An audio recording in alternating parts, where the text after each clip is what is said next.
What is up, my AKA Padders? We're talking one of my favorite subjects, Rob Liefeld, and new creations.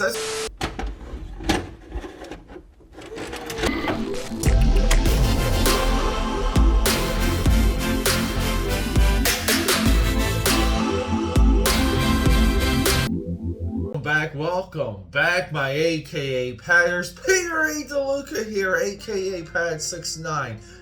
Say with me now, and known throughout Philadelphia, PA, and the multiverse as the Eclectic One. Welcome back to the channel. Good morning. Hey, let me get some of this. So, this, I've been thinking about this, and this, by the time you're watching this video, this news is, I guess it would be a little bit old, but look, it came out, it dropped, no one really cared, except for me, because, well, we think about things on this channel. Let's just put it up. Shatterstorm. This is Shatterstorm. So, I guess somewhere, because, you know, who reads modern Marvel comics anymore? Shatterstorm, Rob Liefeld's creation, I guess is dead. And Rob Liefeld said, well, if you're going to kill Shatterstar, I'm going to create Shatterstorm.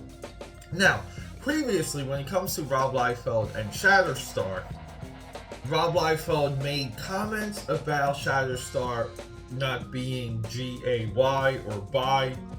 I would look that up to verify, but, you know, to verify exactly what he said. But he said something on those terms because within Marvel, you know, continuity, they changed that character. I believe he said Shatterstar is none of those things, but it doesn't matter. They killed his character. He comes out with Shatterstorm. Now, it should also be considered that Rob Liefeld's in a position to do almost like his counter, and you know, like I give a lot of credit to the effort, like to the idea.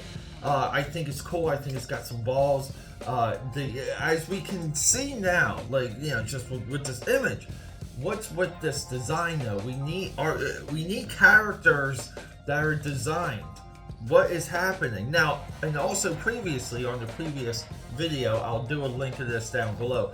I compared Shatterstar to White Devil. It was a manga character. I believe Shatterstar is an iteration of White Devil. Rob Liefeld, I believe, commented somewhere on social media about this video, and he says it's uncategorically false. I believe it might have been Twitter before he blocked me. With all of this, we also have this right here. And this is something totally fun and interesting about this upcoming series. He's got what's called the Five, and he created the Five while he was, you know, like, not prime Rob Liefeld, but getting up Rob Liefeld, working on New Mutants. And he pitched this, and it just never came to fruition, and never really, you know, was able to get brought into the page. But the Five, essentially, they're assassins and mercenaries. And I really do love this idea. I love mining ideas and mining content, and basically not having anything go to waste. I think after a long enough timeline, it's totally fun. It's totally cool. Like, I back this 1000%. Now, here's the lesson of everything I just set up here. You guys ready for this one? Creating new characters in comics, it is the top two things that we need right now, that the comic book industry desires. Top two things that would move books. But if you're not in continuity, if you're not continuity heavy in your books and in your storytelling, creating new characters is more and more and more meaningless.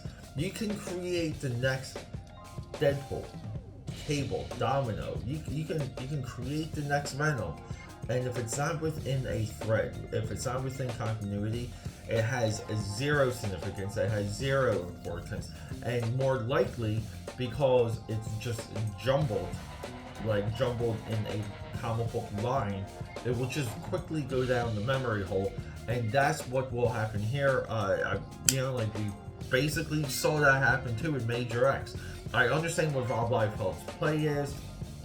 He's just trying to really get into that next big thing. He's trying to, you know, probably like prove to other people that the Deadpool popularity isn't a fluke, or the Cable popularity isn't a fluke. That he can actually engineer characters that will live on and stand the test of time. Hey, all of that is far easier if we're within continuity, because what we would want and what the draw would be and the time investment. You know, let's just, for example, let's just say these characters premiered in X-Force 200. Now, they come out, they drop, you know, they flatline, not too popular, but by 201, you're already dealing with a new set of characters, and you're marching forward to the next issue.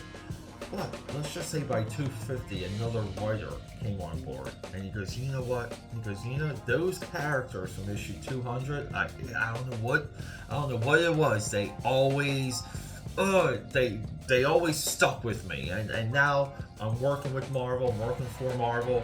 I'm going to bring them back, and I'm going to bring them back in a big way. But you know, we're going to kind of spin them a little bit. We're going to do a little bit of a switcheroo. I think people are going to love it. That's the scenario you get with incontinuity. It's not here, guys. It's a good lesson. It's also a bad lesson to the absolute realities of the modern day comic book market. Without continuity, new creations mean nothing.